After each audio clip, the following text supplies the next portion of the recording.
Proper tight. That's what she said. Oi!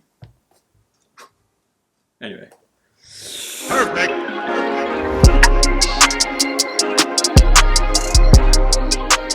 Hello broskies, welcome back to another edition of Buy or Buy. If you're new here, I'm Erkin and this is the life of a broski where I bring you sneaker reviews, lifestyle and more waffle than Captain Birdseye. And on today's episode we have the Nike Air Force 1 React.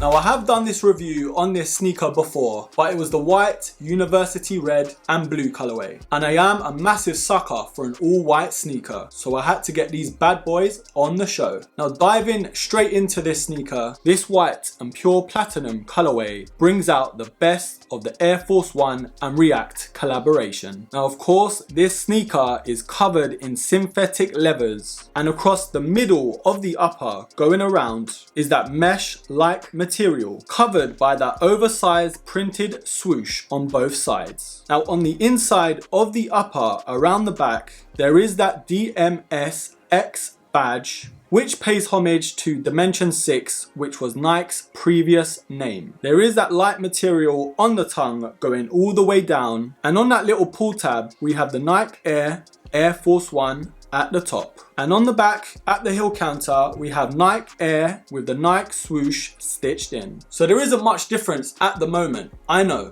but bear with me. Where things really get interesting, on that midsole, where the Air logo is, we have that grey bar going all the way round with the Nike React logo right next to the Air branding. Now with one of the biggest differences coming on the inside of this sneaker, we have the Nike React Insole. And this is like a sneaker all on its own. Can you see that little air sac there? And of course the chunkiness of it. Now the difference of insoles of the normal Air Force 1 compared to the React is massive. This is basically the reason why it's a lot more comfortable on foot. So let me pop this bad boy in. It's tight, man. Proper tight. That's what she said. Oi! Anyway, now there are a couple more nods to the Nike React branding. So right at the front of the outsole and of course the back, replacing the iconic stars you'd find on a normal Air Force 1. In their place is the wavy React inspired pattern. And of course we have that cupped collar on the normal Air Force 1 silhouette. So broskies, that is my first look at the white and platinum Air Force 1 React. And my reaction is these look a lot better than the previous model I've reviewed. There's just something iconic and legendary about an all-white Air Force 1. Now when it comes to sizing, this is, for me, true to size. And normally with Air Force 1s, you'd need to go at least half a size down. But what I found was, because of that larger insole, you can stick to your normal sizing. I think you could get away with half a size down as well. But for me, personally, that'd be pushing it. Now one of the biggest problems I've always had with Air Forces is that leather toe box, which will always be creasing every step of the way. If you've ever watched an Air Force 1 review by me, you know what's coming next. Sneaker shields, baby. All you have to do with these bad boys to stop creasing to your sneaker. Let me give you a little demonstration.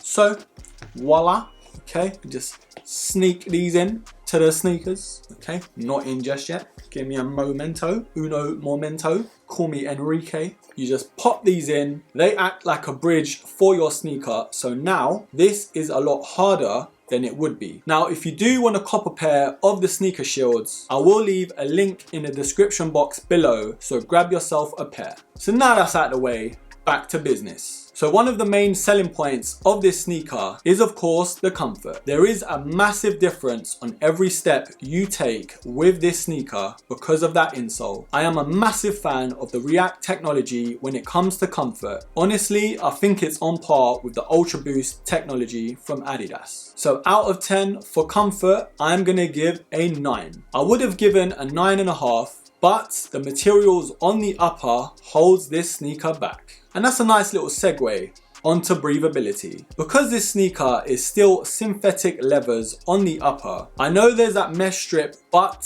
for me it is not enough. Your feet will still feel a little suffocated. So overall, I'm gonna give a 7.5 for breathability. A bit of improvement from the classic Air Force 1, but still a long way to go. So broskis, we have come to the part of the video where I decide if these are a buy or a buy. Now of course I love the other colorway that I did review, and this sneaker has not changed my mind. Massive amount of comfort added to an iconic silhouette. And of course, like I've said, I am a fan of the Nike React technology, so both of them together, winner winner, chicken dinner. I felt like they could have added a couple more mesh panels on this sneaker, but overall I cannot complain. The added comfort, the iconic styling, the emphasized Nike swoosh on the sides is a nice touch. So overall broskis, I'm gonna give these bad boys a buy. Now these are retailing for £105 here in the UK, and that is quite a bit more compared to the normal Air Force 1. But in my opinion, it does give you more for your money. But I want to know what you think.